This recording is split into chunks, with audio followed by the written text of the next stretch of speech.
Where are you? You may feel depressed. And what will you do about that? Well, there's nothing to do about it. Because you would have discovered at this point that the depression, when it's there, is the you of the time. And if you try to get out of it by some sort of distraction,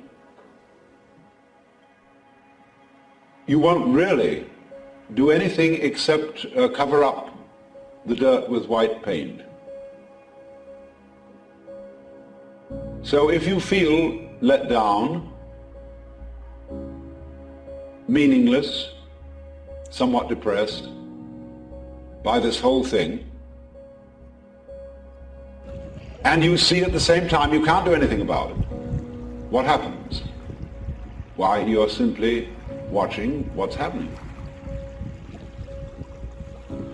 You don't know what's going to happen next. And it isn't just watching something that is formally identified as a depressed state, because there's a lot of other things going on too. There's the world around you. There's your breath breathing still, your eyes looking still, your ears hearing still. All that's going on. And you don't know what to make of it anymore. You can't believe anything about it because you know that's all a hoax. So there's nothing left for you to do but watch it. And you have become inwardly rather quiet just because you're worn out. There's nothing to do. And you realize that all escapes lead back to the thing you were running away from. You can take a detour, detours, detours, detours, but they always get shorter. And you get back to where you started.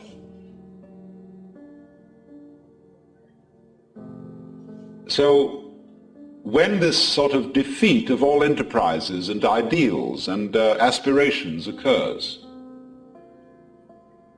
you find yourself naturally, and not in an affected or forced way, in the contemplative state, where you're just watching what goes on. And even if you're automatically thinking about it, because you realize that those thoughts are futile so far as changing anything is concerned, you might as well try to sweep dust on the stairs with bamboo shadows. And so you watch your thoughts as if they were the ticking of a clock, or birds chattering outside the window, or water falling, and they just chatter on. And life does its thing, and you watch. The thoughts, because they're just chatter, begin to go away,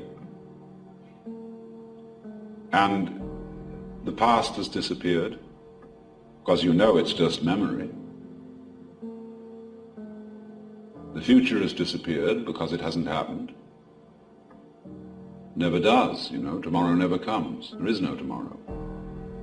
And if you don't realize that, it's useless for you to make plans for it. If you do realize there's no tomorrow, then maybe plans will be of use to you, because when they work out, you can enjoy the result. But if you're not all here, you can't.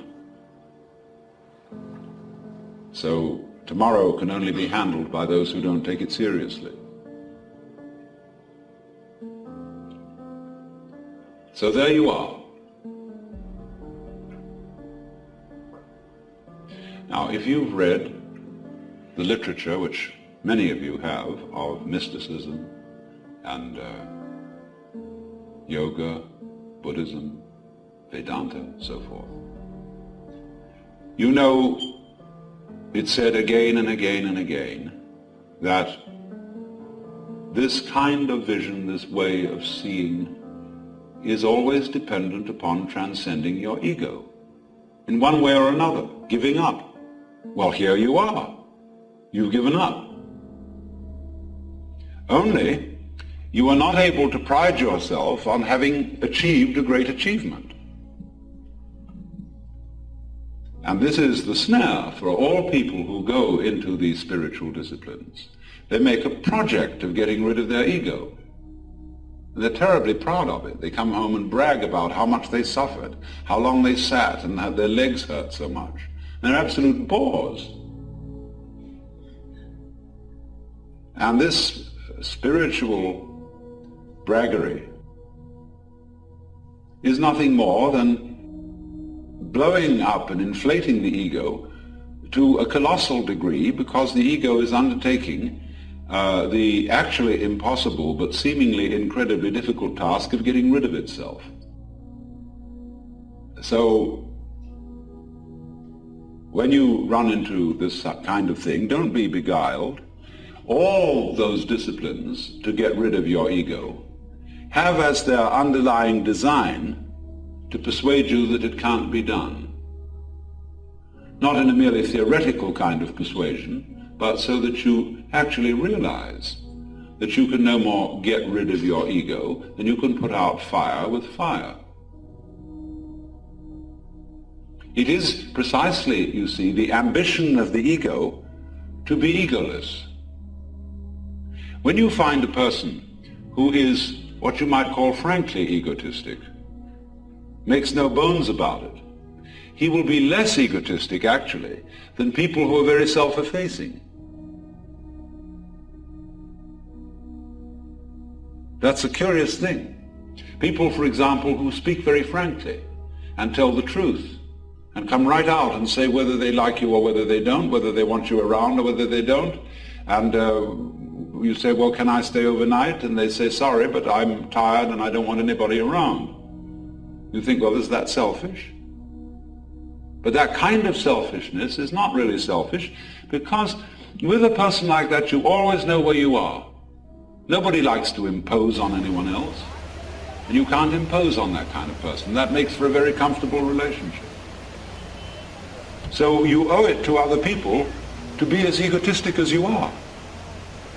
Then they know where you stand. But if you come out full of love and full of good intentions and make promises to all kinds of people and say, oh, you'll do this, that, and the other for them, and then you forget about it, or you're too lazy, or you think you'd rather not, they've been relying on you for your promises, and then you let them down. Simply because you weren't selfish when it was time to be selfish. So, you know, if somebody asks you, will you help me, will you give me some money, or something like that, if you're not going to do it, say no. And you shouldn't be ashamed of saying no, because if you're going to do no eventually, do it now. But if you say, well, I'll think it over, I'll go back and look at my bank balance, that means no, but I don't want to say so.